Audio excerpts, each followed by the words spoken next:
Is a dream that I see, afraid it can be. Across the land, shake his hand.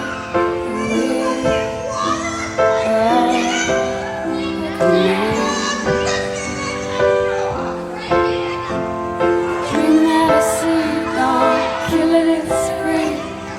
You're just a man with what you can. We all do what we can. So we can do just one more thing.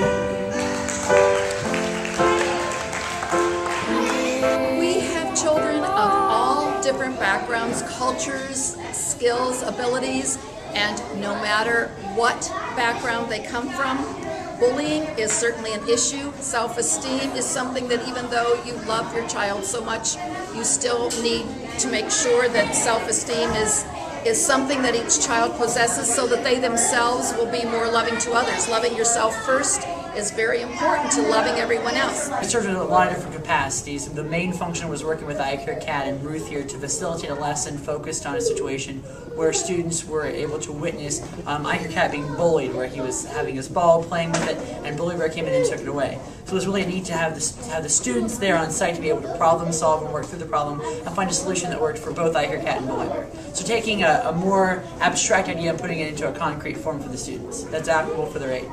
The thing that I really enjoy about the Peace Camp and the Peace Center and the work that they do in the schools is that it works with kids at an early age to teach them alternatives to violence and mediation. So it really gets it in early, it becomes part of their language, and I think in the long term it helps with all those issues of peace and justice because it's something that they are used to doing from a younger age rather than teaching it later on. And the first rule that we do on Monday, if you've already had this, I won't repeat myself, but it's we listen to each other. Children need to learn listening. One person talks at a time. Second rule, hands are for helping. Very simple, all of these rules. But if they were carried out throughout our country, nation, and we actually dealt with them, we would not have all of the wars we have, all of the issues. We care about each other's feelings. Third rule. We use I care language, and I just transpose those, but they're all the same. I care language, learning, courtesy, and respect for one another. Please, thank you, I'm sorry, excuse me. We are responsible for what we say and do. Very important one and the toughest one for most of the children to accept because they are so used to saying someone else did it. Children's ability to actually accept that what they did is their responsibility, not mom's, not dad's, not the teacher's, not the child next to them. That's another issue that we work with.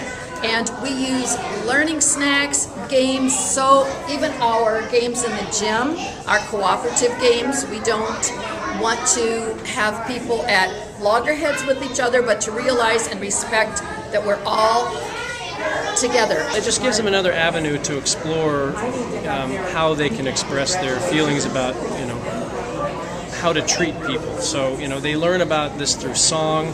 They sing songs every morning. They learn about it through puppet shows and plays and characters.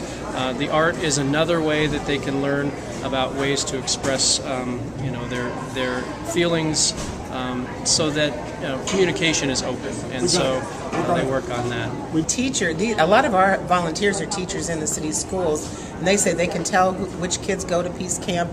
The principals say that the violence referrals for violent behavior to the office have gone down for kids who've been in Peace Camp. The kids know what's expected of them when they come here, and if you set those expectations in the fall as well and have the eye care rules, then that seems to carry over. And then with our programs throughout the year following up, it generally speaks well to what's happening at the Peace Camp. So it's an amazing process. They shift schools every 3 years, so we're in different local neighborhoods. So we get a different group of walkers coming in every time. Students that are walking over that can't get across town, and so they're the local population, and so it's not just set in one area every year. And that is on the assumption when we have $45,000 a year, we have the Peace Camp, we have after-school programs, which we do have, and we have school programs in 4 different schools and of all of their kindergartens. So we do a lot on a little. Plus, we also do, that also includes the mediation training that we do before camp, but also there are other schools that have us do training. If it weren't for your grant, I really doubt that we would have had the Peace Camp, because our grant that we've gotten from Ohio Children's Trust Fund for 23 years, all 23 years, in the amount of $12,000 is no longer available. They're funding newborns and a whole different focus. Not that they don't like our program, it's just that they no longer can afford to fund both things.